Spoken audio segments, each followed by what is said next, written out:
बिल्कुल and main spot जो है जिथे किताबां और कर लियो हाँ आप बैठना बा आने आने उधर बैठा आने Srimati Joba Murmu is a native of Jamshedpur and is a versatile content writer, proficient in researching, writing and editing diverse content. She is a recipient of several awards including Bal Sahitya Puraskar of the Sahitya Academy. Kindly join us on the day, please. Poetry. And chairing this session is the eminent Rajasthani writer, poet and journalist, Shri Madhu Acharya Ashavadi. And has received several awards and accolades, including the Rajasthan Sangeet Natak Akademi Award for Direction. I hand over the mic to Shri Madhu Acharya Ashavadi, who is chairing this session. Hello. Doctor Arjun Dev ji Charan, Rawel Singh ji, Gaurhari ji, Rajesh Vyas सहित आप सभी श्रोताओं का भी बहुत बहुत स्वागत करता हूं।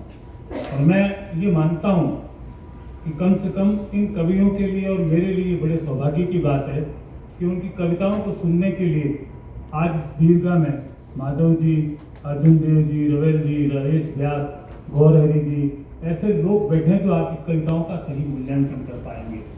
और दूसरे अर्थों में अगर हम देखें तो ये कविता का पूरा सेशन कोई एक छोटा सेशन नहीं है, ये अपने आप में पूरी की पूरी भारतीय कविता का रिप्रेजेंटेशन करने वाला सेशन है।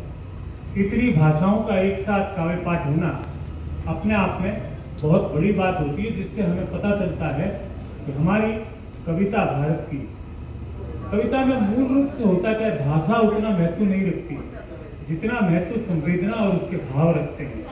तो संवेदना और भाव भाषा के जरिए बाहर आते हैं, लेकिन उसका मूल तत्व संवेदना और भाव होते हैं। और हम हिंदुस्तान के किसी भी कोने में बैठे हों, हमारी संवेदना अलग अलग नहीं हो सकती, संवेदना एक हो सकती है। तो मैं ज़्यादा समय न लेते हुए सबसे पहले अंग्रेजी कवयित्री उर्ना बोस जी को आमंत्रित करता हूं कि वो अपना काव्य पाठ करें। और मैं सभी कवियों से आग्रह करूंगा कि वो मिनिमम 8 मिनट तक में अपना काव्य पाठ समाप्त कर दें, ताकि हम समय पर इस सत्र को पूरा कर सकें। Hello beautiful friends, esteemed writers. Can you hear me now? Beautiful friends, esteemed writers and esteemed poets. I am Urna Bose from Mumbai. But before I begin, I'm deeply honored to be here today, and I'd like to thank the Sahitya Academy for bestowing this honor upon me, and the Festival of Letters for cementing so many of us together with the profound glue of poetry. I'm audible, right? Okay. The first poem that I would like to read is an unavoidable part of the human condition, grief. It's about the fabric, the texture, the folds, and the finer strands of grief. I live in Mumbai, and a lot of my writing is about Mumbai. And so without further ado, my first poem, which is called Rafu Chacha. For those of you who are not acquainted with Hindi, Rafu means darling and Chacha means uncle. So here goes, Rafu Chacha. I have always known him as Rafu Chacha. The signboard in his hole in the wall Hill Road shop is in desperate need of repairs. The Mumbai rains spare no signboards, none. Not even those of hard-working, respectable tailors, masters and darzis who repair and mend anything that needs a little love to carry the burden of our maximum city lives a little longer. Our Rafu Chacha has been busy darning and mending shirts, kurtas, bed sheets, curtains, quilts. When I remind him about his shop signboard needing a fresh coat of paint, Rafu Chacha laughs. Not everything can be brought back to what it was once. Today I run to Rafu Chacha with my grandmother's patchwork quilt. Rafu Chacha tries to calm me down. Chai piyogi, beta? I stammer and stutter.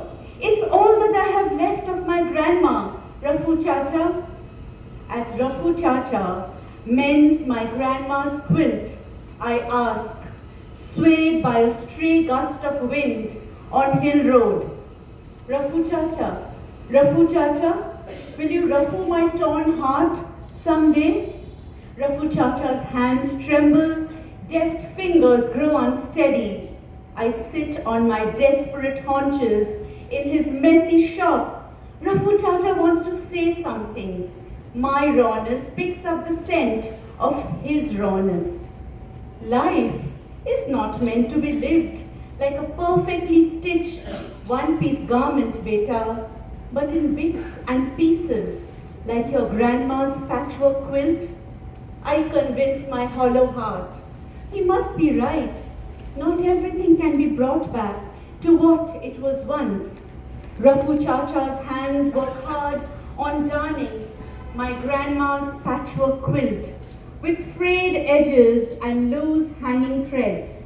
My heart now clutches tighter, holding on to bits and pieces, fragments and shreds, remnants and scraps. Not even our dear old Rafu Chacha can bring back my heart to what it was once.